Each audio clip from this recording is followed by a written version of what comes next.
Welcome to Wife Cheating Story. I hope you have an enjoyable and relaxing time listening. Let's get started. Thank you for making time for us in your day. Quick question for our audience. Where in the world are you watching from right now?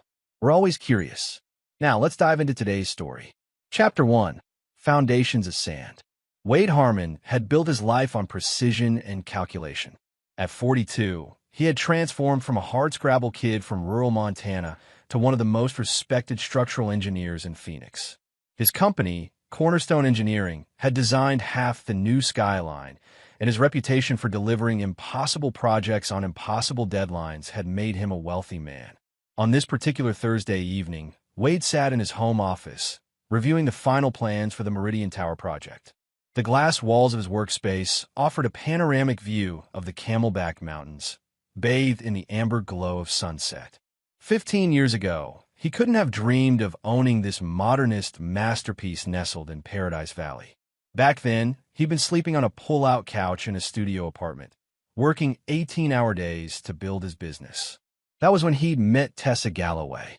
She'd been waiting tables at Rosario's, the Italian restaurant where he took his only break of the day. Tessa, with her auburn hair and quick laugh, had been a fine arts major with dreams of opening her own gallery. She'd slipped him her number on a napkin along with his usual black coffee. 6 months later, they were married at the courthouse, with only his brother Cody as witness. Wade smiled at the memory, though the expression didn't reach his eyes. Lately, things had been different. The easy conversations had dried up. Tessa's art studio in their guest house sat unused for months. Their schedules rarely aligned, with her girls' nights becoming more frequent and his project deadlines more demanding. The buzz of his phone interrupted his thoughts. It was a text from Reed Blackwell, his oldest friend and head of security for Cornerstone. "You were right. Third time this week. Same location." Attached was a photo of Tessa's white Range Rover parked outside the Westward Ho Hotel. Wade's jaw tightened. He didn't respond immediately. Instead, he opened his laptop and pulled up the banking app. The joint account showed another unexplained withdrawal of $5,000 from yesterday. That made $15,000 in the past month. Wade had grown up with nothing.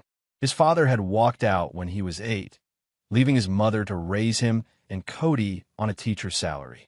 He'd learned to notice patterns, to pay attention to details others missed. The inconsistencies in Tessa's behavior had started small. New clothes she never wore around him, unexplained absences, password changes on her phone. Now he had bank withdrawals and surveillance photos. The rational part of his brain had already accepted what was happening. The emotional part needed proof he couldn't deny. Wade picked up his personal phone and opened the fake Instagram account he'd created last week under the name Phoenix Enthusiast. Tessa had announced another girls' night for tomorrow at Penelope's, a new rooftop bar downtown. According to her sister Naomi, these gatherings often turned into impromptu live streams for their circle of friends. He set a notification for Tessa's account and returned to his work. Whatever was happening, Wade Harmon would face it with the same methodical precision he applied to everything else in his life. He wouldn't react without complete information. And when he did react, it would be decisive. As midnight approached, Wade heard Tessa's key in the front door. He closed his laptop and listened to her movements, the clatter of heels being kicked off, the rustle of her purse being set down, the refrigerator opening and closing. She didn't call out to see if he was still awake. Wade turned off his office light and stood in darkness, watching as she moved through their home like a stranger, checking her phone with a small smile he hadn't seen directed at him in months. "Long night?" he asked, stepping into the hallway. Tessa startled, nearly dropping her phone. "Jesus, Wade, you scared me. Sorry, just finishing up some work." He noticed how she subtly turned her phone screen away from him. "Yeah, Naomi was having a rough time. Her divorce, you know." Tessa's explanation came too quickly, too rehearsed. Wade nodded. "Is she doing any better?" "A bit. Listen, I'm exhausted. Go in a shower and crash." "I'll be up soon," Wade said, though they both knew it was a formality. They hadn't shared physical intimacy in nearly 6 months. As Tessa disappeared into their bedroom, Wade returned to his office and opened his laptop again. He pulled up the GPS history on Tessa's phone. A feature she'd forgotten was enabled when they'd set up their family account years ago. The map showed no trace of Naomi's address in Scottsdale. Instead, it revealed 3 hours spent at the Westward Ho Hotel. Wade closed the laptop again and stared out at the distant city lights. Tomorrow he would have his proof, and then he would begin to plan. Chapter 2. The Revelation. Friday evening arrived with the brutal heat typical of the Phoenix summer. Wade had spent the day in meetings, his mind only half present as he reviewed structural calculations and approved material changes. At 5 o'clock, he informed his assistant he would be working remotely for the remainder of the evening and drove home. Tessa was already gone when he arrived, her perfume lingering in their bedroom where she'd gotten ready. Wade changed into casual clothes, opened a bottle of 15-year-old Macallan, and poured 2 fingers into a crystal tumbler. He wasn't typically a drinker, but tonight seemed to warrant the exception. At 8:30 p.m., his phone buzzed. Phoenix Core enthusiast had received a notification. Tessa Harmon Designs is now live. Wade took a slow sip of scotch and tapped the notification. Tessa's face filled the screen, flushed with alcohol and laughter. The camera panned to show a group of women seated around a private table on Penelope's rooftop patio, the city lights glittering behind them. Wade recognized most of them, friends from Tessa's art circle, a couple of wives of his business associates. "Ladies, we've got nearly 30 people watching." Tessa giggled, reading comments that scrolled too quickly for Wade to catch. "Yes, Stephanie, the view is amazing. Phoenix's finest architects, right here." The camera turned again, revealing a section of the table Wade hadn't seen initially. There, seated among the women, was his brother Cody, his arm draped casually over the shoulder of a man Wade recognized as Michael Rafferty, a real estate developer who had consulted on several cornerstone projects. Wade's grip tightened on his glass as he watched the interaction unfold. Cody and Rafferty seemed completely at ease in what was supposedly a girls' night. The camera eventually swung back to Tessa, who was now taking questions from viewers. "Tessa, when are you opening your gallery?" someone asked. She laughed. "When I finally get my settlement. Maybe next year." Wade's pulse quickened. Settlement? They weren't divorcing. At least, he hadn't been informed of any proceedings. Speaking of which, called a voice off camera that Wade recognized as Vivian, one of Tessa's oldest friends. "You never answered my question from last week. Do you love Wade? Like, actually love him?" The camera steadied on Tessa's face as she took a long sip of her cocktail. There was a moment when her expression shifted, the practiced smile slipping to reveal something colder, more calculating. "Wade," she said with a small laugh. "He's a paycheck, not a soulmate. We haven't connected in years." Wade sat perfectly still, his face expressionless as he continued watching. "So what's the plan?" Vivian pressed. Tessa glanced off camera, and the view shifted to include Mike Rafferty, who raised his glass with a smirk. "Mike and I have plans after the divorce," Tessa continued, lowering her voice as if sharing a secret with her closest friends rather than a live audience. "We're thinking Sedona. A small gallery for me, new development opportunities for him." The women laughed appreciatively, and the camera swung around again, capturing Cody in the background. Wade's brother, his only blood relative, caught the eye of someone in the group and deliberately raised his glass in a silent toast. Wade closed the app without watching further. He set his phone down carefully on his desk and finished his scotch in a single swallow. The burning in his throat was the only sensation he permitted himself to feel. For 15 minutes, he sat motionless, processing what he had witnessed. It wasn't just the infidelity. It was the casual cruelty, the mockery, the obvious long-term planning behind his back. And his brother's involvement cut deepest of all. His phone buzzed again with a cascade of messages from Tessa. "Wade, are you watching my live?" "Wade, someone said you might be on here. Please tell me you didn't see that. It's not what it sounded like. Wade, answer me." The messages continued, increasing in urgency, but Wade didn't respond. Instead, he opened his laptop and began a series of methodical steps. First, he transferred half of their joint accounts to a new account in his name only. Not everything, that would alert her too quickly. just enough to secure his immediate future. Second, he called his company's general counsel, Marilyn Schaefer, despite the late hour. "I need to protect the business," he said simply when she answered. "I have reason to believe I'll be facing divorce proceedings soon." "I'm sorry to hear that, Wade," Marilyn replied, her voice professional. "I'll prepare the necessary documentation to isolate Cornerstone from any personal legal issues. Should I contact Preston about this?" She was referring to Preston Galloway, Tess's father and a silent investor in Cornerstone's early days. "Not yet. I need to assess the situation first."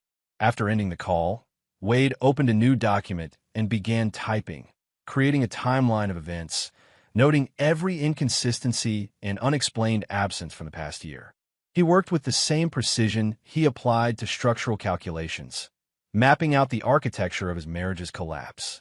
By midnight, Tess's messages had reached 53 in number. The final ones had become frantic, indicating she was outside his home office door. Wade could hear her calling his name, the doorknob rattling, but he had locked it earlier, something he never usually did. "Wade, please. It was just stupid drunk talk. Please open the door." He continued typing, his expression unchanged. "I'll call the police if you don't answer me. I'll tell them you're suicidal." At this, Wade finally stood. He walked to the door, unlocked it, and opened it to find Tessa tear-streaked and panicked. "I saw everything," he said quietly. "You might, Cody. Everything." Tessa's face crumpled. "It's not. We were just... Save it." Wade's voice remained calm, almost gentle. "You should pack what you need for tonight and stay with Naomi. Or Mike. Your choice." "This is my house, too," Tessa protested, switching tactics. "You can't just kick me out. I'm not kicking you out permanently. I'm asking you to leave tonight so we both have space to think. Tomorrow, we can discuss how to proceed." Something in his measured tone must have frightened her more than anger would have, because Tessa backed away. "This isn't over," she warned. Wade nodded. "No, it's just beginning." He closed the door again and returned to his desk, listening as Tessa moved through the house, gathering her things.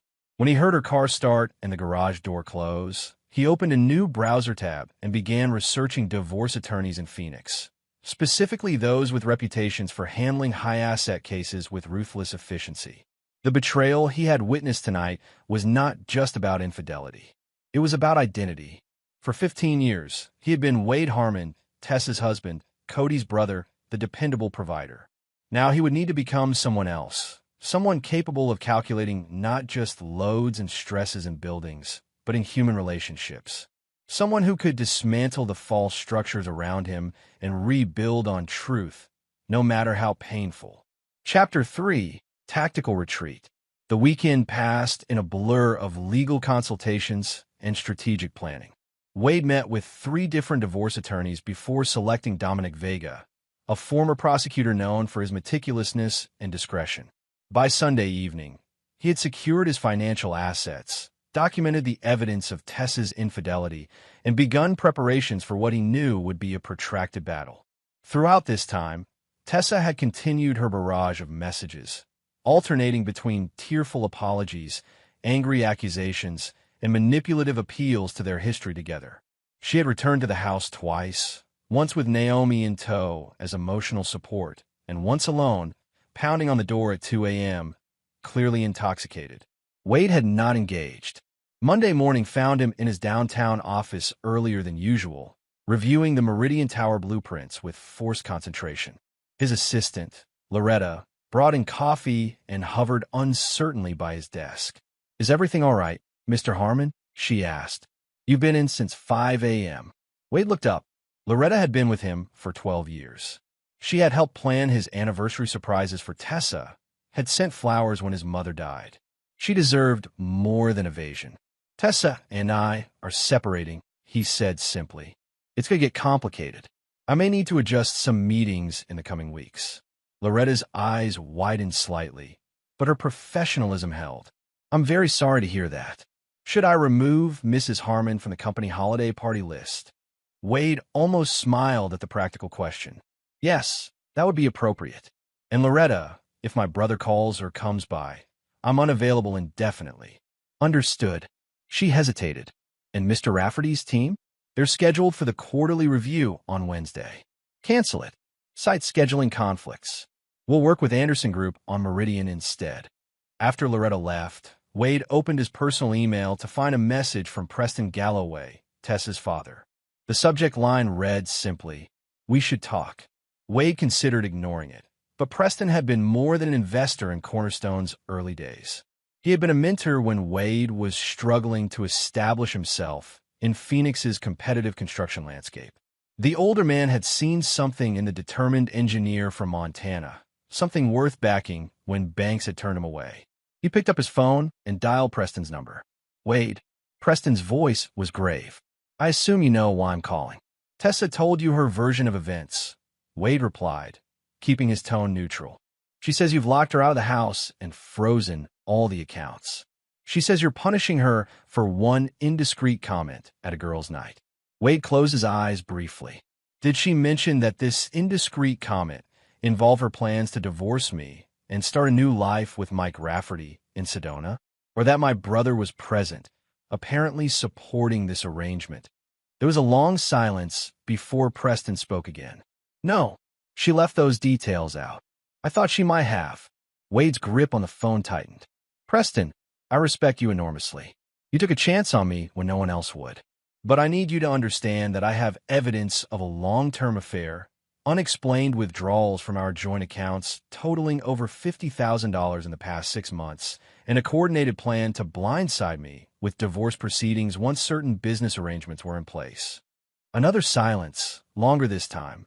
"I always worried she had too much of her mother in her," Preston finally said. "Vanessa never could see the value of what was right in front of her either." "I'm not trying to turn you against your daughter," Wade said, "but I won't be played for a fool." "What do you need from me, Wade?" "Nothing. Cornerstone is stable, and your investment is secure. I just need you to understand that what's happening isn't a tantrum or an overreaction. It's self-preservation." After ending the call, Wade turned his attention to a new email that had just arrived. It was from Reed Blackwell, containing a detailed surveillance report on Mike Rafferty's movements over the past week, along with financial records that Reed's contact had obtained through not entirely legal channels. The picture it painted was illuminating. Rafferty had been systematically positioning himself to capitalize on inside information about Cornerstone's projects. His development company had quietly acquired land adjacent to 3 major Cornerstone construction sites, and he had recently taken meetings with 2 of Wade's largest competitors. Even more concerning were the regular transfers from an offshore account to a new LLC registered in Tessa's maiden name. The amounts corresponded exactly to the withdrawals from their joint account, suggesting Tessa was matching Rafferty's contributions to fund whatever venture they were planning. Wade downloaded the documents to an encrypted folder and forwarded certain key pieces to Dominic Vega. Then he opened a secure messaging app and contacted Reed. "Need to meet. Tonight. The usual place." The reply came immediately. 8 p.m. "I'll bring the files on Cody too." Wade set down his phone and stared out at the Phoenix skyline. Buildings, unlike people, were honest in their construction. Their flaws couldn't be hidden behind smiles and reassurances. They revealed themselves under pressure in moments of structural testing. What he had discovered about his marriage, his brother, and his business relationships was merely the surface evidence of deeper structural failures. He would need to demolish it all and start again. But first, he needed a complete understanding of what he was dealing with. Only then could he begin to design his response, one that would ensure those who had betrayed him would never forget the cost of their decisions. Chapter 4: Drawing Board. The Rusty Nail was the kind of bar that had existed in downtown Phoenix since before the city's Renaissance, stubbornly resisting the wave of artisanal cocktail lounges and farm-to-table restaurants that now surrounded it. It was dim, anonymous, and perfect for conversations that needed to remain private. Wade sat in a back booth, nursing a club soda while waiting for Reed. The last time they'd met here had been 5 years ago, when they discovered that one of their project managers was selling proprietary designs to a competitor. The man had been fired, sued, and ultimately barred from the industry. Wade had been merciful then, accepting a settlement rather than pressing for criminal charges. He wasn't feeling merciful now. Reed arrived precisely at 8 p.m., sliding into the booth with a manila envelope that he kept beneath his palm. At 50, Reed was a decade older than Wade, with the weathered face of a man who had seen combat in his military days and plenty of ugliness in his civilian career as well. "You look like hell," Reed observed. "Been a rough few days," Wade admitted. "What did you find on Cody?" Reed opened the envelope and slid several photos across the table. "Your brother's been in deep with Rafferty for at least 9 months. They first connected through some gambling debts Cody couldn't cover. Rafferty paid them off in exchange for information about Cornerstone's upcoming projects." Wade examined the photos. Cody and Rafferty at a casino in Scottsdale, at a private airfield, entering the Westward Ho Hotel. "The connection to Tessa started about 7 months ago," Reed continued. "At first, it seems Rafferty was just using her to get closer to you. But then it evolved into something more, mutually beneficial. The last photo showed all three of them, Tessa, Mike, and Cody, reviewing documents in what appeared to be a hotel suite. Tessa was pointing to something on a blueprint, her expression animated in a way Wade hadn't seen in years. "What are they looking at?" "Property maps for land surrounding your Sedona project. Rafferty's been buying it up through shell companies. Based on what my source at the county records office says, they've acquired about 80% of the adjacent parcels." Wade's jaw tightened. The Sedona project was Cornerstone's most ambitious undertaking yet. A sustainable luxury resort that would set new standards for environmentally conscious construction in Arizona. He had spent 3 years securing the permits, navigating the strict zoning requirements, and designing buildings that would complement rather than intrude upon the Red Rock landscape. "They're planning to hijack the project," Wade said quietly. "Use my work to enhance the value of their properties, then either force me to buy them out at inflated prices or block my access routes." Reed nodded. "That's my read. But there's more." He pulled out a flash drive. "Rafferty's company is on shaky financial ground. He's leveraged to the hilt on these land purchases. If the Sedona project stalls or gets canceled, he's done." Wade pocketed the drive. "And Cody? What's his stake in this?" 10% of the new development company they've formed, plus whatever Rafferty's paying him for Cornerstone information." Reed hesitated. "There's something else you should know. Your brother's gambling problem is worse than I initially thought. He owes money to some people you don't want to be associated with, the kind who don't use lawyers to collect debts." Wade absorbed this information with the same outward calm he'd maintained throughout the ordeal, but internally, pieces were falling into place. Cody's recent request for loans, his increased interest in Wade's business dealings, the unexplained bruise Wade had noticed on his brother's face last month. "What about Preston?" Wade asked. "Is he involved?" Reed shook his head. "No evidence of that. From what I can tell, Tessa's been keeping her father in the dark. She knows he respects you." Wade nodded, a small relief in the cascade of betrayals. He pushed the photos back toward Reed. "I need copies of everything digitally secured, and I need you to continue monitoring them, especially any meetings with my competitors or financial institutions." "Already on it. What's your play here, Wade?" Wade stared into his glass for a long moment. "They want to use my work, my reputation, and my relationships to enrich themselves at my expense. They're counting on me following the expected script: get angry, get sloppy, make mistakes they can exploit in court and in business. And instead, I'm going to give them exactly what they want: access to Cornerstone, to the Sedona project, to everything they think they're clever enough to steal." Wade's eyes hardened. "And when they're fully committed, when they've invested everything and burned all other bridges, I'll show them what it really costs to betray me." Reed studied his friend's face. "This isn't just business for you anymore." "No," Wade agreed. "It's education. They need to learn that actions have consequences, permanent ones." As they left the bar, Wade outlined the first phase of his plan. Reed would continue gathering intelligence while Wade would appear to be a man distracted by marital problems, making small but noticeable errors in judgment that Rafferty and Cody could exploit. "What about Tessa?" Reed asked as they reached the parking lot. "She's been calling my wife, crying about how you've changed the locks and won't talk to her." "Let her cry," Wade said coldly. "By next week, I'll have moved out of the house completely. She can have it, temporarily, Make sure your wife knows not to share any information about me or my whereabouts. She's loyal to you, Reed assured him. Always has been. As Wade drove home through the quiet streets of Paradise Valley, he reflected on loyalty, how rare it was, how valuable, and how completely he had misplaced his trust in the people closest to him. Except for Reed, and possibly Preston, though that relationship would be tested by what was to come. The house was dark when he arrived, but he could see evidence of Tessa's visit earlier in the day, a coffee cup in the sink, mail scattered on the counter. She still had her key, of course. He would need to use that. Wade went to his office and powered up his secure laptop.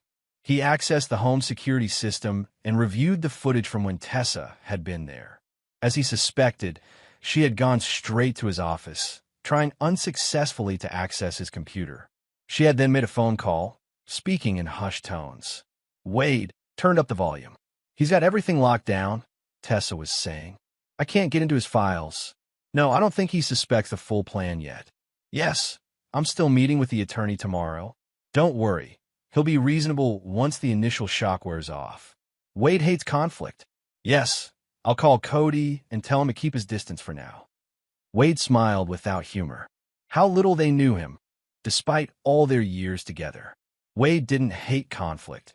He simply preferred to engage on his own terms, with careful preparation. And those terms were now being set. He switched off the footage and opened a new document, beginning to draft what appeared to be hastily written notes about the Sedona project, notes that contained deliberate errors in the sustainability metrics and access route planning. Tomorrow, he would accidentally leave these notes visible on his desk when he knew Tessa would be visiting the house again. Step by step, he would construct a false narrative for them to follow, a path that appeared to lead to their triumph, but would ultimately reveal itself as their undoing.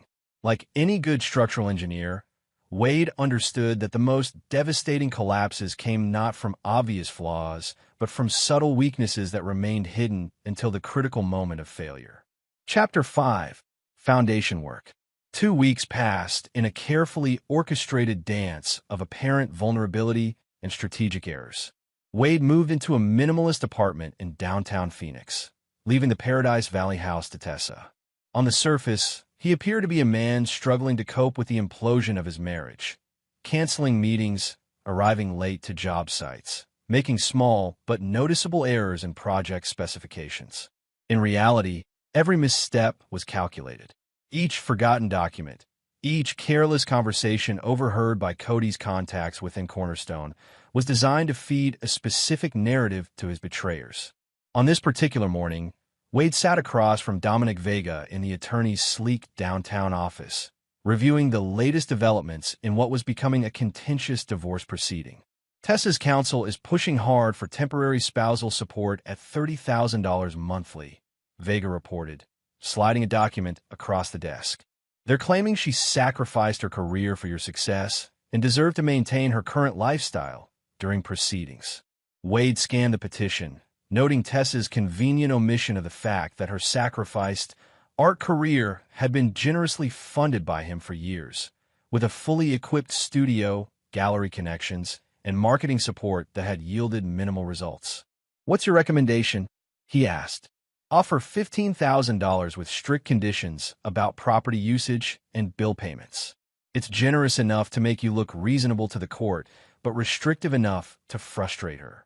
Wade nodded. Do it. What about the request for access to Cornerstone's financial records? I've filed our objection, but they're arguing that her support claim requires understanding the full extent of your income and assets. Vega leaned forward. Which brings me to my concern. These errors you've been making at work. Several have been documented in emails that her legal team has subpoenaed. It looks like you're either distracted to the point of incompetence or deliberately trying to devalue the company before asset division. Wade allowed a small smile. The latter would be illegal. Yes, it would, Vega agreed, studying his client carefully. Just as using confidential business information for personal gain would be illegal for Tessa, Mike Rafferty, and your brother. Hypothetically speaking, Wade said, if someone were creating a paper trail of apparent mistakes while simultaneously documenting others' efforts to exploit those mistakes for financial benefit, Would that paper trail be admissible in both divorce proceedings and potential criminal complaints? Vega sat back, understanding dawning in his eyes. Hypothetically, yes. Especially if those exploitative efforts involve conspiracy to commit fraud or tortious interference with business relationships. Interesting, Wade said mildly. Now, about the counteroffer for temporary support. After finalizing the legal strategy with Vega, Wade headed to Cornerstone's main office for the first time in several days. His absence had been strategic, allowing certain information to circulate without his oversight. As he entered the building, he noted the subtle shift in how employees regarded him. The mix of sympathy and uncertainty in their expressions telling him that rumors were spreading as expected. Loretta met him at the elevator with a stack of messages and a concerned look. "The Sedona Project team has been trying to reach you all morning," she said as they walked to his office. "There's some confusion about the environmental impact revisions." "I'll handle it," Wade assured her. "Any other urgent matters?" Mr. Rafferty called twice, asking about the quarterly review we canceled. "He was quite insistent that you two need to meet." "I bet he was," Wade murmured. "Tell him I can see him tomorrow afternoon. Make it the last appointment of the day, when I'm likely to be tired and distracted." Loretta raised an eyebrow, but made the note without comment. In his office, Wade found exactly what he expected: evidence of someone having access to his desktop computer. The security system he'd secretly installed on all his devices had captured images of Cody using the password Wade had deliberately left visible on a post-it beneath his keyboard. Wade sent the security logs to Reed with a brief message. Fish took the bait. Monitor what files were copied. For the next several hours, Wade conducted business as usual, taking meetings and reviewing projects with apparent distraction. In reality, he was meticulously implementing the next phase of his plan. He approved a series of material substitutions for the Sedona project that appeared more cost-effective but would require significant redesign work later in the process. Work that would fall to whoever was heading the project at that stage. At 5 o'clock, as most employees were leaving, Wade received a call from an unknown number. He answered cautiously. "Mr. Harmon? This is Detective Mercer with Phoenix PD, Financial Crimes Division. I was hoping we could meet to discuss some concerns that have been brought to our attention regarding Cornerstone Engineering." Wade's pulse quickened slightly. "What kind of concerns, Detective?" "I'd rather not discuss it over the phone. Would tomorrow morning work for you?" "I have a full schedule tomorrow," Wade replied, thinking quickly. "But I could meet you tonight, if that works for you." It was a brief pause. "Tonight will be fine. Say, 8 p.m. at the station." After arranging the meeting, Wade immediately called Reed. "Someone's made a move with the police. Financial Crimes Division, Detective Mercer." "I know Mercer," Reed said. "Straight shooter, but not immune to pressure from the right sources. Want me to do some digging?" "Please. I'm meeting him at 8 p.m. I need to know who filed the complaint and what exactly they're alleging."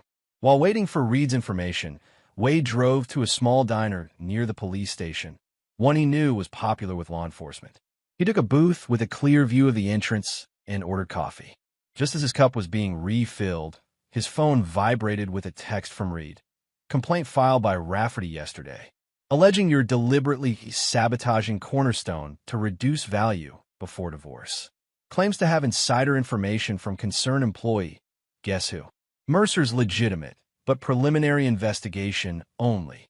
Wade absorbed this information calmly.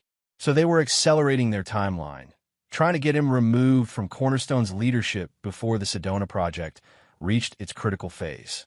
It was an aggressive move, but one he had anticipated might come. At precisely 8 p.m., Wade walked into the police station and asked for Detective Mercer. He was shown to a small interview room where a trim, gray-haired man in his 50s waited with a folder of documents. "Mr. Harmon, thank you for coming in so promptly," Mercer began, gesturing for Wade to sit. "I understand you're going through a difficult personal situation at the moment." "My marriage is ending," Wade acknowledged.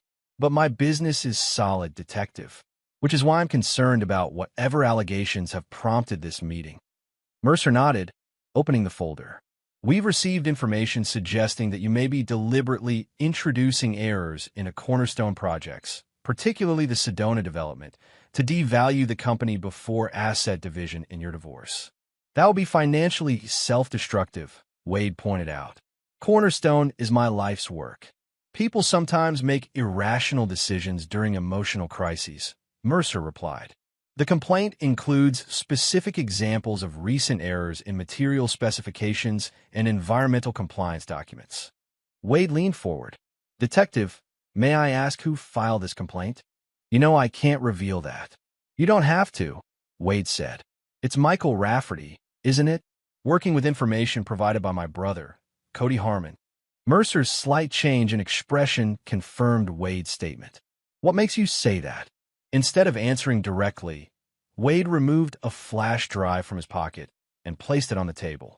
This contains documentation of a systematic effort by Michael Rafferty, my wife Tessa Harmon, and my brother Cody to exploit temporary disruptions in Cornerstone's operations during my divorce. You'll find evidence of unauthorized access to confidential business files, attempts to manipulate land values around our Sedona project, and financial transactions designed to capitalize on inside information. Mercer looked skeptical but took the drive. And the errors in your recent work are part of a counterintelligence operation to identify exactly how information was being leaked from Cornerstone, Wade explained. The errors are deliberate misinformation, documented as such in my secured private records, which are also on that drive. No actual project has been compromised. For the next hour, Wade walked Detective Mercer through the evidence he had compiled, careful to present himself as a businessman protecting his company rather than a husband seeking revenge. By the time they finished, Mercer's skepticism had shifted to cautious interest. This is complex, the detective admitted. I'll need to review everything carefully before determining next steps. Understand, Wade said. I'm not asking you to make arrests tonight. I just want on record that I'm aware of what's happening and am taking appropriate measures to protect my business interests. As Wade left the police station, he knew he had just changed the dynamic of the game. Rafferty, Tessa, and Cody had tried to use legal channels against him. Now those same channels might become their biggest vulnerability. But he wasn't relying solely on law enforcement. The legal system was just one piece of the intricate mechanism he was constructing, a mechanism designed not just to protect himself, but to ensure that everyone who had betrayed him would face the full consequences of their actions. Back in his downtown apartment, Wade poured himself a rare second scotch and opened his laptop. He accessed a secure server where he had been mapping out every connection, every vulnerability, and every pressure point in the network of relationships surrounding his betrayers. There was Rafferty's financial overextension, Cody's gambling debts to dangerous creditors, Tessa's desperate desire for legitimacy in the art world. Each represented a lever he could pull, a stress point he could exploit. And he was just getting started. Wade's phone buzzed with a message from Preston Galloway. Tessa came to me for money today. Said you cut her off completely. Is this true? Wade considered his response carefully. Preston remained a valuable connection, one he didn't want to alienate unnecessarily.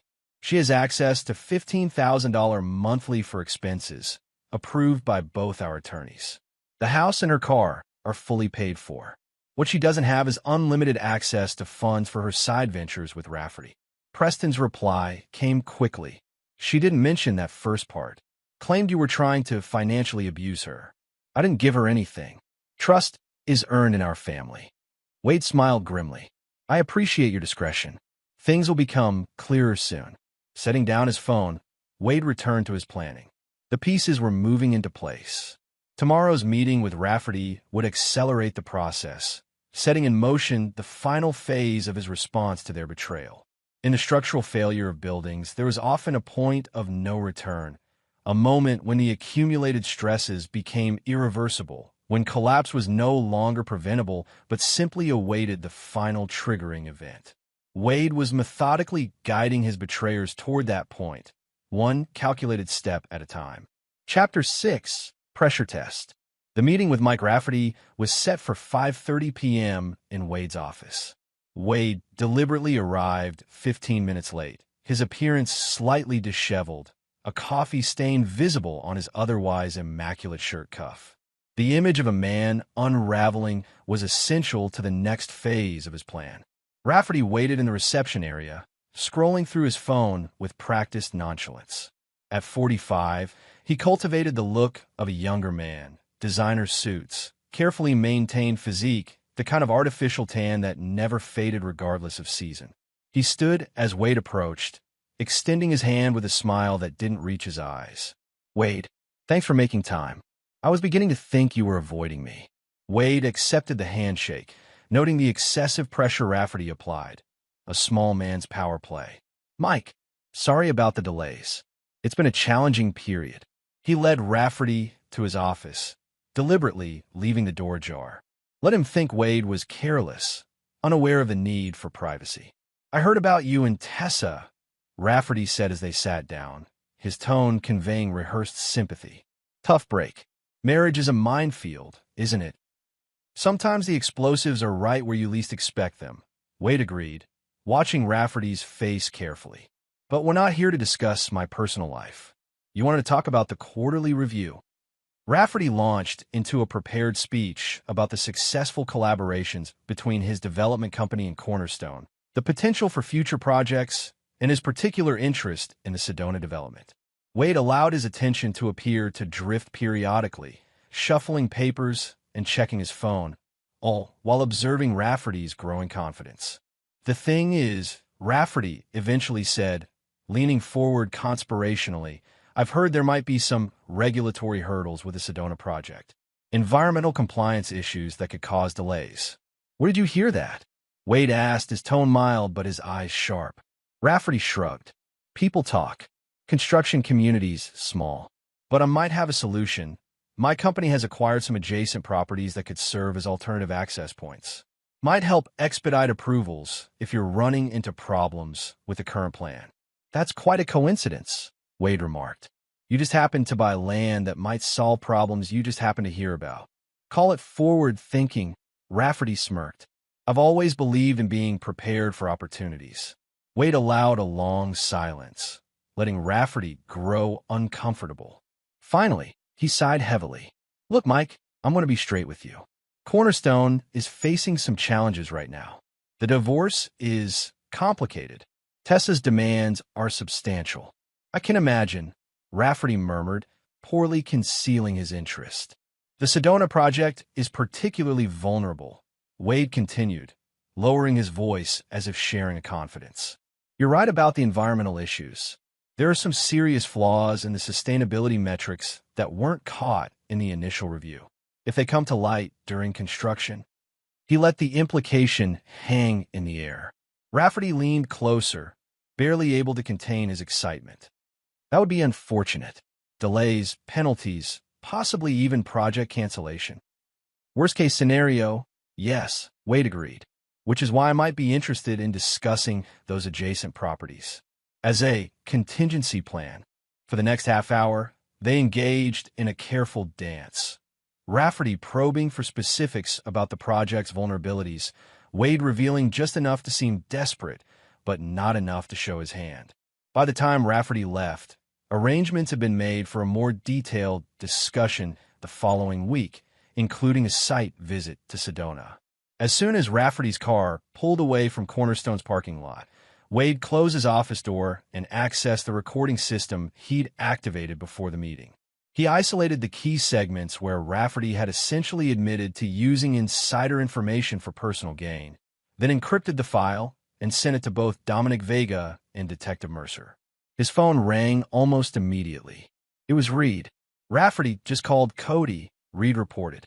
"They're meeting tonight at the Capitol Grill." "Want me to monitor?" "Yes, and see if you can get audio. I need to know exactly how they interpret what just happened." After ending the call, Wade sat back in his chair, reviewing the day's developments. The trap was nearly set. Rafferty believed he had found Wade's weakness and was moving to exploit it.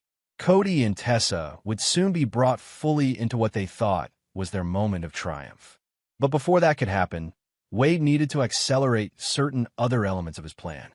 He placed a call to Preston Galloway. "Preston, I need a favor," he said when the older man answered. "It's about Tessa's art career." "What about it?" Preston asked cautiously. I've been thinking about our conversation regarding her gallery aspirations. I know it's important to her, and despite everything, I'd like to see her succeed in that area. There was a pause before Preston responded. That's unexpectedly generous, given the circumstances. Maybe I'm trying to be the bigger person, Wade suggested. Or maybe I just want a clean break with no lingering resentments. Either way, I've arranged for Gabriel Ortiz to meet with her about a possible exhibition. Preston's intake of breath was audible. Gabriel Ortiz was one of the most influential gallery owners in the Southwest, known for launching significant careers in contemporary art. Wait, Ortiz doesn't meet with unknown artists. How did you arrange this? Cornerstone designed his new gallery in Scottsdale. He owed me a favor. What Wade didn't mention was that the meeting would be on his terms, with very specific parameters. I don't know what to say, Preston admitted. Tessa's been desperate for this kind of opportunity for years. Just make sure she knows about the meeting. Tuesday, 2 p.m. at his gallery. Tell her it's important she goes alone. Ortiz dislikes entourages or managers at initial meetings. After ending the call, Wade made another to Gabriel Ortiz, confirming the arrangement they had discussed earlier that week. Ortiz, who genuinely did owe Wade for expediting permits on his gallery renovation, had agreed to the unusual request with minimal questions. Remember, Wade instructed, evaluate her work honestly. If it has merit, treat it as you would any other artist's. If not, be direct but professional. This isn't about punishing her artistically. In the other matter, Ortiz asked, proceed as discussed. Record everything. With that piece in motion, Wade turned to his computer and accessed Cornerstone's project management system. He made several significant changes to the Sedona project parameters. Changes that appear to be attempts to correct the errors he had mentioned to Rafferty, but actually created a deeper layer of problems that would only become apparent when construction began. These modifications were documented in a secure, timestamp file that clearly identified them as part of a counterintelligence operation. Simultaneously, he pushed through approvals for materials and contracts that would commit Cornerstone to the project timeline, while building in exit clauses that only he was aware of. By midnight, Wade had constructed an elaborate facade, a project that appeared viable but contained carefully hidden structural weaknesses, much like the relationship that was now collapsing around him. Anyone examining the Sedona development with standard due diligence would see a promising investment opportunity. Only someone with Wade's specific knowledge would recognize the fatal flaws embedded within its design. As he finally prepared to leave the office, Wade received a text from Reed. Audio secured from Capitol Grill. Rafferty believes you're desperate, looking for bailout options. Planning to offer partnership deal for Sedona as Lifeline, 60/40th split in their favor. Cody suggested accelerating timeline. Meeting with Tessa tomorrow to finalize approach. Wade smiled grimly. They were moving faster than anticipated, driven by greed and the scent of vulnerability. It was time to remove any remaining obstacles to their self-destruction. He composed a brief email to his executive team, announcing a 2-week leave of absence to address personal matters. Loretta would handle day-to-day operations, with specific instructions to facilitate any requests related to the Sedona project and to direct all inquiries from Rafferty's team to the project managers who were unknowingly part of Wade's counterintelligence operation. As Wade drove back to his apartment, he reflected on how quickly 15 years of marriage and a lifetime of brotherly trust had disintegrated. The pain remained, buried beneath layers of strategic calculation, but he refused to acknowledge it. Emotion was a luxury he couldn't afford right now. Later, when everything was finished, he would allow himself to process the full weight of the betrayal. For now, he needed to maintain absolute focus. The next 2 weeks would determine not just the future of Cornerstone Engineering, but the fate of everyone who had conspired against him. Wade had designed his response with the same precision he applied to his buildings, identifying load-bearing points, calculating stresses, and ensuring that when collapse came, it would be complete and irreversible. Chapter 7: Demolition. The gallery was bathed in the pristine light typical of high-end art spaces, shadowless, revealing, merciless in its clarity. Tessa Harmon stood in the center of the main exhibition room, surrounded by her paintings arranged carefully on stark white walls.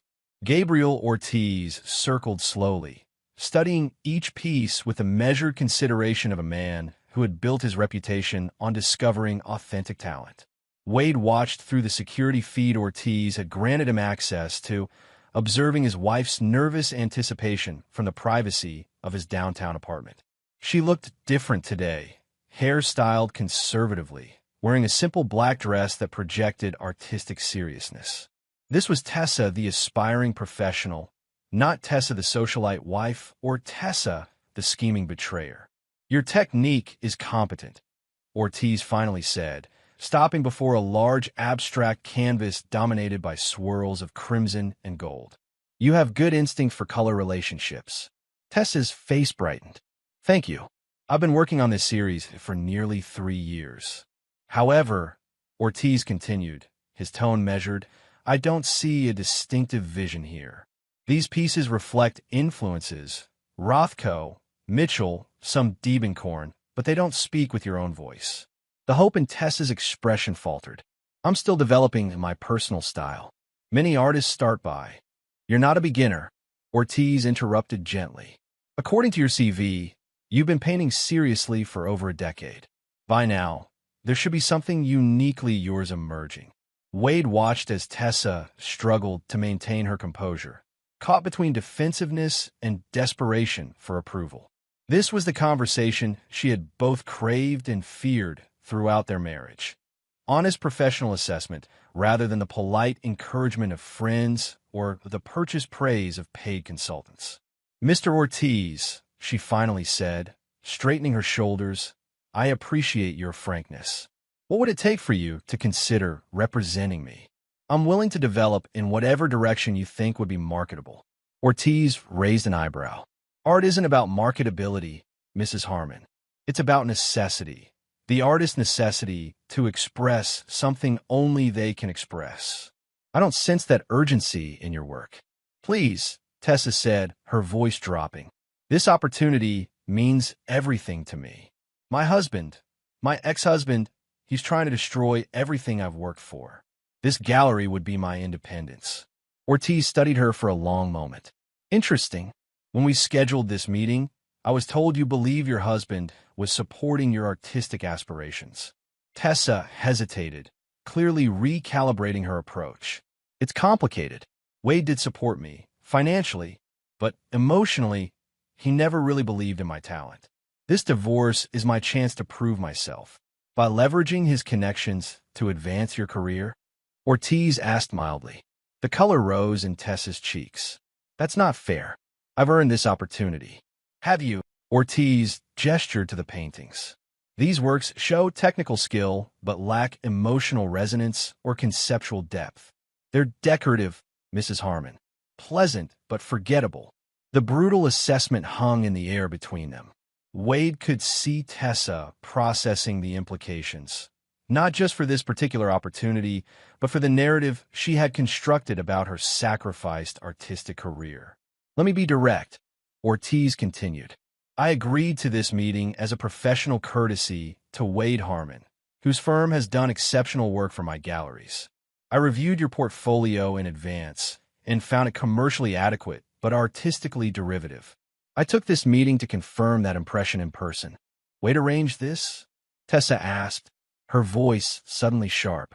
"Why would he do that when we're in the middle of a divorce?" Ortiz shrugged. "Perhaps he genuinely wants you to succeed independently. Or perhaps he wanted you to hear the truth from someone whose opinion you couldn't dismiss." Wade watched Tessa's expression shift from confusion to humiliation to anger. This was the first piece of his carefully orchestrated week. Removing the fantasy that had justified much of her behavior, the belief that her art career had been the sacrificial lamb of their marriage rather than simply an expensive hobby he had indulged. But the gallery meeting was just the opening salvo. As Tessa gathered her portfolio and made a dignified but hasty exit from Ortiz's gallery, Wade switched to another feed on his laptop, this one showing the Paradise Valley house. A moving truck was parked in the driveway, and workers were systematically removing selected items, family heirlooms from Wade's side, specific furniture pieces he had brought to the marriage, and various personal items that held sentimental rather than monetary value. All legally, his under Arizona's separate property laws, all itemized in documentation his attorney had filed with the court that morning. Wade's phone buzzed with an incoming call from Tessa. He declined it, watching as she exited the gallery and stopped on the sidewalk, staring at her phone in frustration. A moment later, a text appeared. "What the hell are you doing? First, that humiliating gallery meeting, and now movers at the house? Answer me." Wade set the phone aside without responding and opened his email. A message from Dominic Vega contained confirmation that the emergency court hearing Tessa's attorney had requested to block the removal of property had been denied, with the judge citing clear documentation of separate property ownership. Another email, this one from Detective Mercer, indicated that the preliminary investigation into financial improprieties at Cornerstone had shifted focus based on new evidence. While not explicitly stated, the implication was clear: Rafferty and Cody were now the primary subjects of inquiry. The final piece came from Reed. Surveillance photos of Cody meeting with a man identified as Victor Solano, a known associate of one of Phoenix's more dangerous loan sharks. The meeting had not gone well, based on Cody's body language and the visible bruise forming on his jaw as he left. All the pressure points were being activated simultaneously. Tessa's artistic aspirations deflated, her comfortable home life disrupted. Rafferty's business schemes under legal scrutiny. Cody's dangerous debts coming due with no brother to bail him out. Each was feeling the first tremors of the collapse Wade had engineered. His phone rang again, Preston Galloway this time. Wade answered. "Tessa just called me. Hysterical," Preston said without preamble. "Says you're deliberately humiliating her and stealing from the house." "The gallery meeting was honest professional assessment," Wade replied calmly. "And I'm only removing items that are legally mine. Family pieces, things I owned before the marriage. Everything is documented." Preston sighed heavily. "I believe you. But Wade, she's still my daughter, despite her flaws. How far are you planning to take this?" It was a fair question, one that Wade had considered carefully. "I'm not doing anything illegal or even unethical, Preston.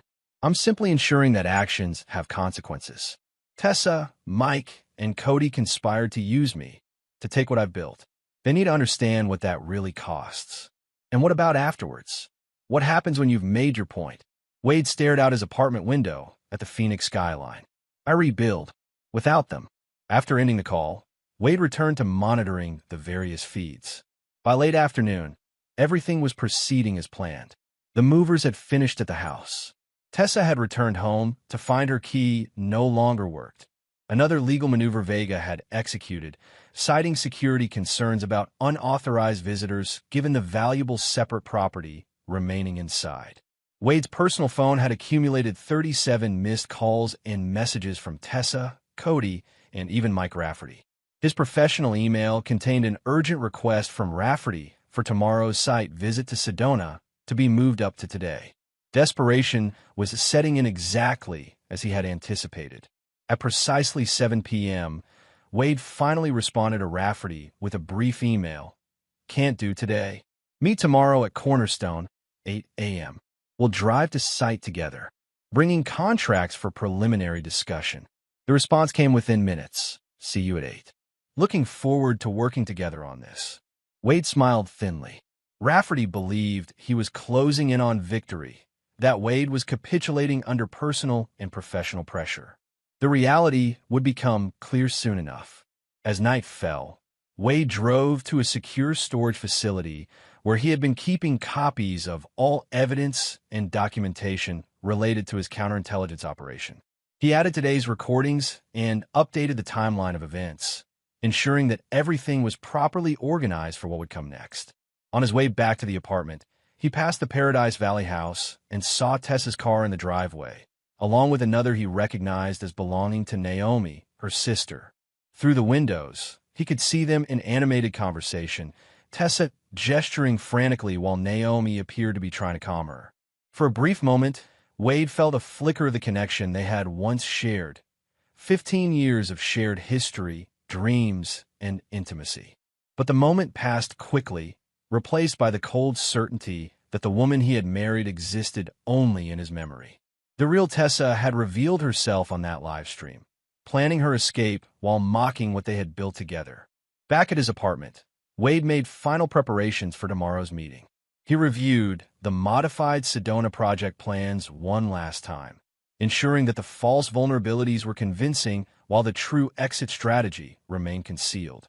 He confirmed the arrangements with key cornerstone executives who had been brought into his confidence, selected for their loyalty and discretion. Everything was in place. Tomorrow would be the point of no return, the moment when all the stresses and weaknesses Wade had been carefully introducing would reach critical mass.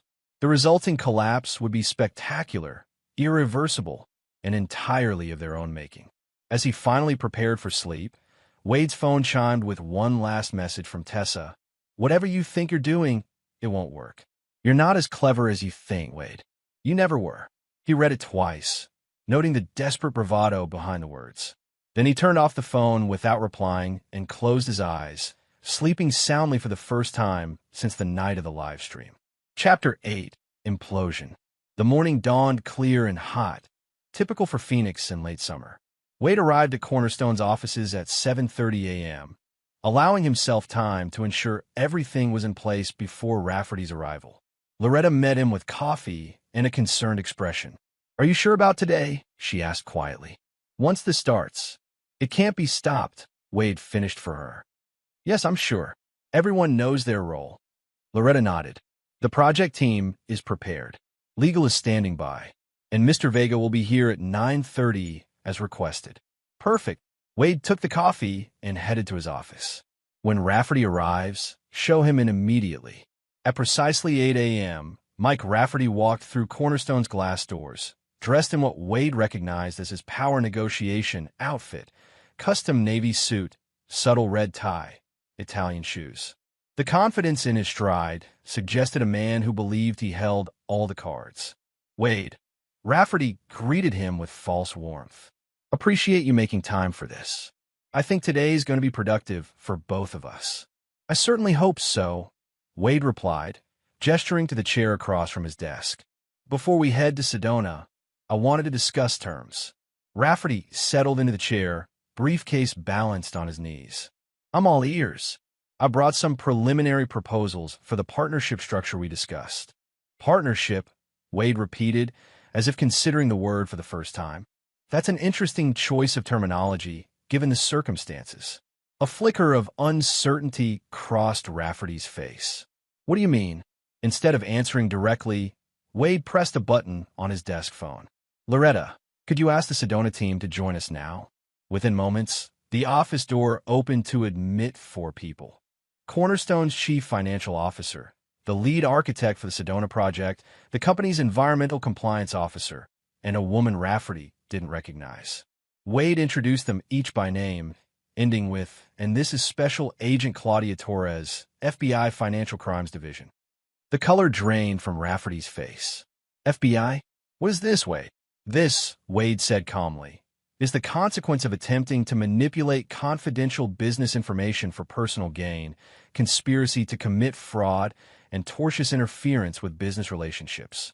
He nodded to Agent Torres, who placed a recording device on the desk. "Mr. Rafferty, we have documented evidence of your collaboration with Cody Harmon and Tessa Harmon to exploit insider information about Cornerstone Engineering's projects, particularly the Sedona development."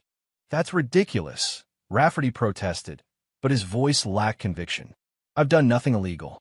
Wade opened a folder and pushed several documents across the desk. "These are transcripts of your conversations with my brother over the past 6 months, discussing how to use information he provided to acquire adjacent properties to the Sedona project. This 1-inch," he tapped a particular page, "details your meeting with Tessa 3 months ago, where you outlined how to access Cornerstone's confidential files through my home computer." Rafferty's eyes darted between the documents and the faces watching him. "This is a setup. You can't prove any of this." "Actually," Agent Torres interjected, "we can.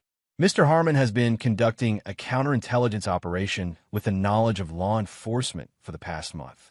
The vulnerabilities in the Sedona project that you attempted to exploit were deliberate misinformation, documented as such in secured records. And this, Wade added, sliding across another document, is a detailed financial analysis of your company's precarious position. The loans you secured to purchase those adjacent properties were based on fraudulent projections using Cornerstone's proprietary data. For several seconds, Rafferty seemed unable to speak. Then, rallying, he straightened in his chair. "This is about Tessa, isn't it? You're using your company and these bogus accusations to punish her for leaving you." Wade's expression remained impassive. "This has nothing to do with my divorce. This is about business ethics and legal compliance. The fact that you were sleeping with my wife while conspiring to undermine my company is certainly distasteful, but it's not why you're facing potential federal charges." Potential charges? Rafferty seized on the word. "So nothing's been filed yet." "That depends on what happens next," Agent Torres explained. "The FBI is prepared to pursue this case based on the evidence Mr. Harmon has provided. However, there may be alternatives that could mitigate the consequences." Hope flickered briefly in Rafferty's eyes. "What alternatives?" Wade gestured to the CFO, who placed another document on the desk. "This is an agreement requiring you to divest all properties adjacent to the Sedona project at the original purchase price, cease all contact with Cornerstone employees, including myself, and provide a complete accounting of all confidential information you've accessed. And if I sign this, the FBI may consider focusing their investigation on other parties who were more directly involved in accessing confidential information," Agent Torres said carefully. Rafferty's gaze hardened. "You want to turn on Cody and Tessa." "We want the truth," Wade corrected, "about who initiated the conspiracy, who accessed which documents, and who provided what information." For several long moments, Rafferty stared at the document before him, weighing his options. Finally, he reached for a pen. "I want immunity in writing." "That's beyond my authority to promise," Agent Torres replied. "But your cooperation will be noted in my report." As Rafferty began signing the agreement, Wade observed him with clinical detachment. The man had sought to dismantle everything Wade had built, had violated both personal and professional boundaries without hesitation. Now he was sacrificing his accomplices at the first sign of serious consequences. Once the document was signed, Agent Torres collected it along with her recording device. "Mr. Rafferty, I'll need you to come to our field office to provide a formal statement." "Now?" Rafferty asked weakly. "Now," she confirmed. After they departed, Wade turned to his executive team. "Implement the containment protocol we discussed. Full audit of all projects Rafferty was associated with. Security review for any systems Cody might have accessed, and prepare the press statement about the strategic reorganization of the Sedona project." The team nodded and filed out, leaving Wade alone in his office. He allowed himself a moment of grim satisfaction before picking up his phone to call Dominic Vega. "It's done," he said simply. "Rafferty signed the agreement and is with the FBI now. Time for Phase 2. "I'll file the amended divorce petition immediately," Vega replied. "With Rafferty's statement about Tessa's involvement, we have grounds for the fraud claim. How do you want to handle the house?" Wade considered the question. The Paradise Valley house, despite its value and the memories it contained, now felt tainted by betrayal. "Sell it. As part of the settlement, Tessa can have half the proceeds minus the costs of her unauthorized withdrawals." "I've moved on." As Wade ended the call, his personal phone began ringing, Cody's number. After a moment's hesitation, he answered. "Wade, what the hell is happening?" Cody's voice was panicked. "Rafferty just called Tessa, saying the FBI took him in for questioning about Cornerstone. He said you know everything." "I do," Wade confirmed, his voice cool. "Every conversation, every stolen document, every plan you three made." "Listen, it's not what you think." "It's exactly what I think," Wade interrupted. "You betrayed me, Cody. Your own brother. For what? 10% of a fraudulent development deal and some gambling debt relief." There was a long silence before Cody spoke again, his voice smaller. "I got in too deep, Wade. These people, they were going to hurt me. Rafferty offered a way out. There were other options. You could have come to me. After helping you bail me out 3 times already, You made it clear last time you were done rescuing me. Wade felt a flicker of the old bond between them, the protective instinct that had driven him to shield his younger brother throughout their childhood. But the feeling faded quickly, replaced by cold reality. Solano's men found you yesterday, he said. That bruise on your jaw is just the beginning unless you settle your debt. Cody's sharp intake of breath confirmed Wade's information. How did you know about that? I know everything, Cody, including the exact amount you owe, $127,000, plus whatever Rafferty promised you that will never materialize now. Wade, please. I'm your brother. You can't let these guys hurt me. Wade closed his eyes briefly, considering his next words carefully.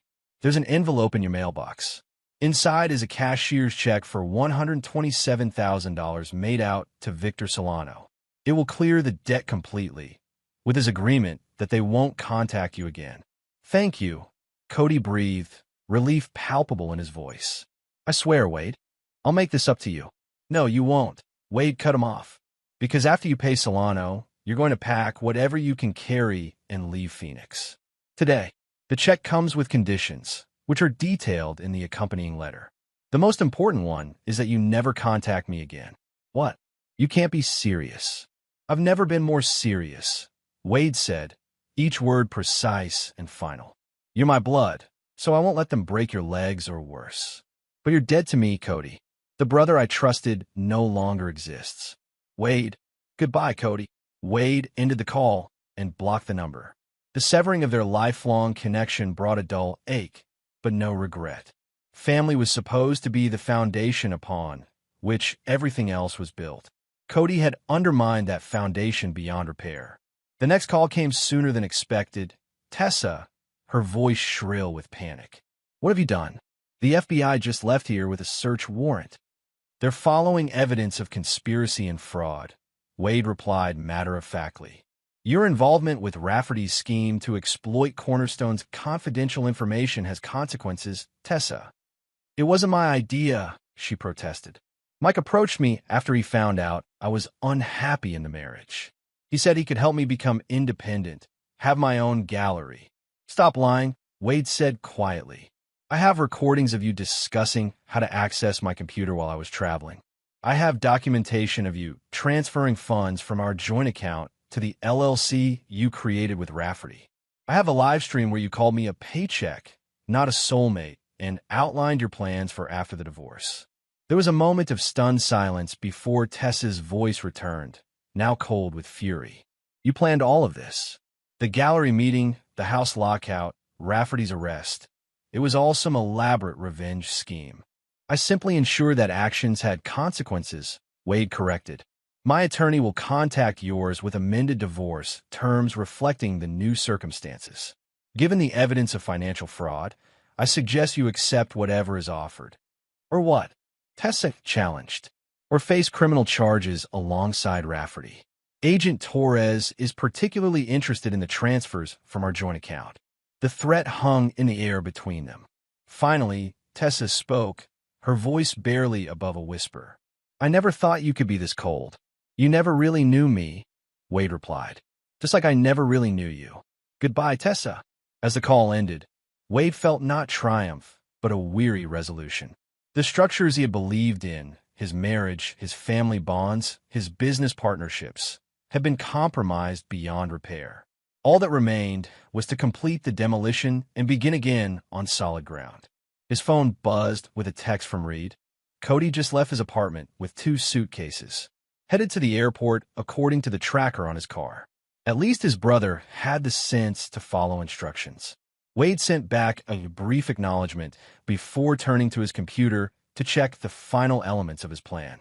The security footage from his home showed FBI agents carefully boxing evidence from Tessa's studio and the guest room she had converted into an office. In his downtown apartment building, similar agents were interviewing his neighbors about his whereabouts during key dates, a formality to confirm his alibi for the counterintelligence operation. Everything was proceeding as designed. By day's end, the Sedona project would be restructured under new leadership. Rafferty's company would be facing insolvency due to the forced property sales. Cody would be on his way to whatever new life he could cobble together, and Tessa would be confronting the reality of divorce terms that left her comfortable but far from wealthy. The demolition was nearly complete. All that remained was to survey the cleared ground and begin planning what would rise in its place. Chapter 9. Rebirth. 6 months later, Wade stood on the red earth of Sedona, watching as construction crews positioned the massive steel beams that would form the skeleton of the main lodge. The project had evolved significantly since its original conception, now incorporating advanced sustainability features and indigenous design elements that had earned praise from environmental groups and local tribal councils alike. The foundation tests came back perfect, said Elena Reyes, the new project director Wade had promoted from within Cornerstone. We're ahead of schedule and under budget. Wade nodded, pleased but not surprised. Elena had proven herself not just technically brilliant, but ethically uncompromising. Exactly the qualities he now valued above all else in his reorganized company. The press event is confirmed for next month, she continued. The governor will attend the groundbreaking ceremony. Good. Make sure Preston Galloway receives a personal invitation. He should see what his investment has helped create. As Elena moved away to consult with the construction foreman, Wade took a moment to appreciate the vista before him. The iconic red rock formations glowing in the afternoon sun, the expansive blue sky, the clean line of the horizon. There is something profoundly satisfying about building in such a landscape, about creating something that would enhance rather than detract from its natural beauty. His phone buzzed with an email notification from Dominic Vega. Final divorce decree signed by judge this morning. All terms accepted. No contest. You are officially a free man. Wade pocketed the phone without replying. The news brought neither joy nor pain, merely the quiet satisfaction of closure. The terms had been fair but firm. Tessa had received enough to maintain a comfortable life, but nothing approaching the wealth she had anticipated from their split. The fraud evidence had remained a Damocles sword throughout negotiations, ensuring her compliance without needing to be wielded publicly. Last he had heard, she had moved to Tucson and opened a small gallery with the settlement money. According to Preston, with whom Wade still maintained a cordial relationship, she was finally developing her own artistic voice, freed from the pressure of proving herself in Phoenix's more competitive scene. Cody had settled in Oregon, working at a regional engineering firm far from the high-stakes projects he had coveted in Arizona. The monthly reports Wade still received confirmed his brother remained sober and focused, though Wade had no intention of ever re-establishing contact. Some betrayals could be understood, but never forgiven. As for Mike Rafferty, his fall had been swift and complete. The forced sale of his Sedona properties had triggered a cascade of financial problems, revealing the extent of his over-leverage. Within 3 months, his development company had filed for bankruptcy, and he now faced federal charges related to securities fraud from previous projects unconnected to Cornerstone. Wade's own life had transformed in unexpected ways. He had sold the Paradise Valley house and moved permanently to the minimalist downtown apartment, finding that he preferred its proximity to Cornerstone's offices and the vibrant energy of Central Phoenix. The company itself had emerged stronger from the crisis, with improved security protocols and a leadership team purged of anyone with questionable loyalty. Mr. Harmon? A voice interrupted his thoughts. It was James Mercado, the cultural consultant hired to ensure the resort honored the region's indigenous heritage. Could I show you the modified entrance design? We've incorporated some symbolic elements that I think you'll appreciate. As Wade followed Mercado to the temporary project office, he reflected on how this rebuilding phase had changed him. The calculating coldness that had driven his response to betrayal had not disappeared, but it had been channeled into something more productive, a clear-eyed assessment of people and situations that helped him avoid further misplaced trust. The modified entrance design was indeed impressive, incorporating subtle petroglyphic elements that referenced the land's ancient history without crossing into appropriation. Wade approved it immediately, earning a grateful smile from Mercado. This project means a lot to the community, Mercado said as they walked back toward the construction site. Most developers who come here just see dollar signs. You seem to see something more. Wade considered this. I believe in building things that last. not just physically, but in their impact. When everything else falls away, relationships, reputations, the day-to-day concerns, what remains is what you've built. I want my legacy to be structures that enhance lives rather than merely containing them. It was perhaps the most personal statement he had made to anyone in months, revealing a philosophical core that had survived intact beneath the calculated vengeance and professional reconstruction. As the day drew to a close, Wade declined Elena's invitation to join the team for dinner in town, preferring to spend the evening alone in his hotel room, reviewing plans for Cornerstone's next major project, an urban renewal development in South Phoenix that would bring affordable housing and community spaces to an underserved neighborhood. His phone rang just as he was settling in with the blueprints. The screen showed Preston Galloway's name. "Preston," Wade greeted him. "I was just thinking about you. The Sedona project is coming along beautifully. I saw the progress photos Elena sent," Preston replied. "It's going to be spectacular, but that's not why I'm calling." Something in the older man's tone alerted Wade. "What's happened?" "Tessa came to see me today. She heard about the divorce being finalized." Preston paused. "She asked me to feel you out about possibly meeting for coffee. For closure," she said. Wade's expression remained impassive, though no one was there to see it. "And what do you think about that request?" "Honestly, I think she's finally grown up enough to recognize what she threw away. But that doesn't mean you owe her anything, including your time. Thank you for understanding that." Wade's voice was quiet but firm. "Please tell Tessa that I wish her well with her gallery and her new life, but there's nothing to discuss between us. I'll let her down gently," Preston promised. "And Wade, for what it's worth, I think you're handling all of this with more grace than most would manage." After ending the call, Wade returned to his blueprints, but found his concentration disrupted by Preston's words. Grace wasn't what had driven his methodical dismantling of those who had betrayed him. Precision, yes. Strategic thinking, certainly. But grace implied forgiveness, and Wade had not forgiven anyone. He had simply excised them from his life with surgical precision, cauterizing the wounds to prevent further damage. The structures he was now building, both literal and figurative, were designed with stronger materials, better safeguards, and clearer boundaries.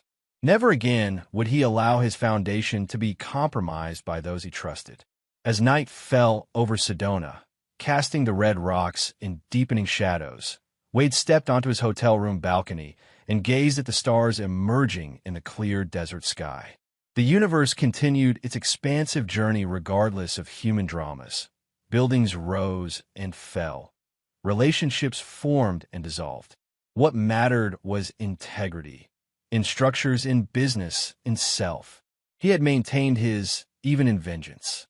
And now, as he contemplated the unblemished horizon before him, Wade Harmon understood that his most important construction project was just beginning.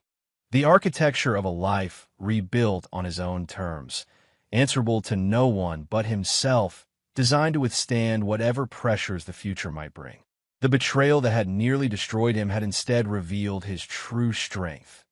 Not the ability to forgive, but the courage to rebuild without compromise, to face the world with clear eyes and a calculating mind that would never again mistake convenience for loyalty or passion for love. In the end, that was a foundation even the deepest betrayal could not shake. And there you have it. Another story comes to an end. What did you think? I'd love to hear your thoughts in the comments below. If you enjoy this story, consider joining our community by subscribing. It means the world to us. For more stories like this one, check out the recommended videos on screen. And I'll see you there.